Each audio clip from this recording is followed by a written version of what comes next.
सोनम रघुवंशी या सोनम से तो हमारी कोई वार्तालाप या परिचित नहीं हुए हम उनसे। 31 तारीख के शाम को विशाल सिंह चौहान जो है वो हमसे बात करने आया था। उसने हमारा नंबर निकाला था housing.com के थ्रू। 30 मई को शाम को उनका दिन में कॉल आ गया था 4-5 बजे के आसपास कि भैया मेरे को फ्लैट किराए से चाहिए। तो मैंने कहा मैं शाम को 7 बजे फ्री होता हूँ, मेरी एक नई बिल्डिंग अभी बनी है, आप उधर मेरे को मिलना। तो मैंने उनको लोकेशन पहुँचा दी थी।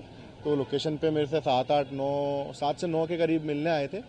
तो वो कह रहे थे कि मेरे को इमीडिएट से फ्लैट चाहिए, क्योंकि मैंने उनसे कारण पूछा कि एकदम से क्यों, कल ले लो परसों ले लो, 2 दिन मेरे को भी मिल जाएंगे तो मैं फ्लैट पूरा अच्छे से रेडी करा लूँगा, क्योंकि काम चल ही रहा था, अंडर कंस्ट्रक्शन चल रहा था।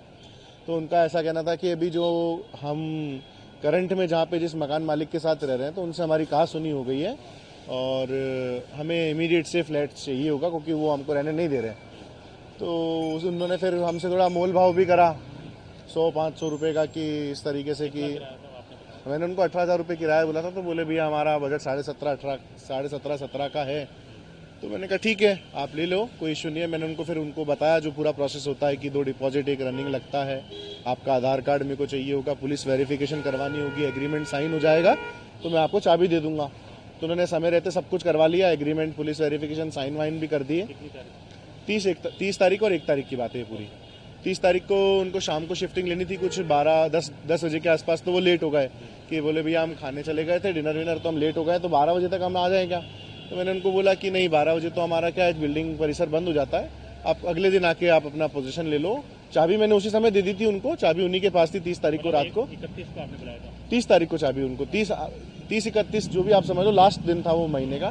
तो उस दिन हमने उनको चाबी दे दी थी, पर चाबी देने के बाद उन्होंने कहा कि हम लेट हो गए हैं तो अभी आपको पोजीशन मेरे को मिल जाएगा। तो मैंने उनको बोला कि अब तो परिसर बंद हो गया है, बिल्डिंग परिसर, आप अगले दिन आके पोजीशन ले लीजिए। उसके बाद अगले दिन ना मेरे पास कोई कॉल आया ना कुछ आया। उसके बाद से उनका कुछ ऐसा आता पता नहीं है कि वो फ्लैट पे आए नहीं आए, उनका कुछ वो नहीं है, पता नहीं है हमको। अच्छा, तो आपको एडवांस पैसे दे दिए थे क्या उन्होंने? हाँ पैसे मेरे को दे दिए थे उन्होंने, कुछ कैश के माध्यम से कुछ ऑनलाइन माध्यम से। अच्छा, ये बताएं कि सीसीटीवी में कुछ फुटेज हमें आपने देखा? सीसीटीवी जैसा मैंने आपको बताया, बिल्डिंग अभी अंडर कंस्ट्रक्शन थी तो सीसीटीवी वगैरह इंस्टॉल हुए नहीं थे और डीवीआर भी इंस्टॉल नहीं हुआ था। तो इस वजह से कुछ रिकॉर्डिंग तो हमारे पास नहीं है कि हम पता लगा पाएँ या बता पाएँ पुलिस को, किसी भी तरीके से सहायता कर पाएँ कि कौन कौन उनके फ्लैट पे आया था। बिल्डिंग में मतलब कोई रहने ही नहीं आया उस फ्लैट में, ये कह सकते हैं? नहीं 4-5 फ्लैट हमारे भर चुके थे उस बिल्डिंग में। ये विशाल ने जो लिया था? नहीं उस फ्लैट में हम नहीं बता सकते कोई रहने आया कि नहीं आया, क्योंकि अगले दिन जब फ्लैट नया देते हैं तो अपन पूछते हैं कि कुछ दुविधा है क्या, फ्लैट में कुछ पानी नहीं आ रहा हो, कुछ चीज़ सही नहीं हो। तो उसके लिए मैंने उनको कॉल लगाया था, पर उन्होंने कॉल का कोई आंसर नहीं करा। मैंने उनको मैसेज भी करा था व्हाट्सएप पे, उसका भी उन्होंने कोई रिप्लाई नहीं करा। चाबी उनके पास ही अभी? चाबी उन्हीं के पास है फ्लैट की। ये मतलब 1 और 2 तो आपने कब चेक किया कि कोई रहने आया या नहीं आया? चेक नहीं किया, जैसे अब कोई रहता है फ्लैट पे तो अपन उनसे जाते हैं। मैं फ्लैट पे अगले दिन गया था क्योंकि सबके काम कराने थे कि किसी के कोई नल का काम, किसी के नल में पानी नहीं आ रहा है, किसी का एसी काम नहीं कर रहा है। तो उस प्रकार से मैं बिल्डिंग पे गया था, पर उनके फ्लैट पे कोई भी नहीं था।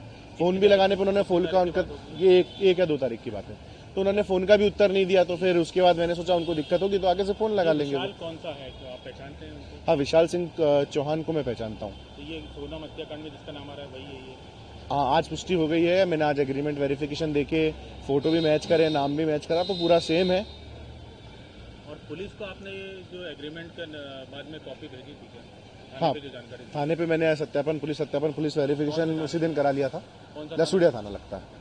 तो पुलिस ने या बाद में जब ये मामला आया सामने तो पुलिस ने या शिलोंग पुलिस ने या इंदौर क्राइम ब्रांच ने आपसे संपर्क किया हो कभी? अभी तक तो कोई संपर्क नहीं हुआ है। आज जब रिपोर्टर के माध्यम से मेरे को मालूम चला कि हमारे फ्लैट में जिस विशाल सिंह चौहान को हमने जिसको फ्लैट दिया है वो सेम है। तो आज फिर मैंने पुलिस जो उसमें अच्छे पद पे पदाधिकारी हैं राजेश दंडोतिया जी, उनको फ़ोन लगा के बताया था कि हमारे यहाँ कुछ ऐसा है कि शायद वो वही इंसान है जो यहाँ हमारे यहाँ रहने आया।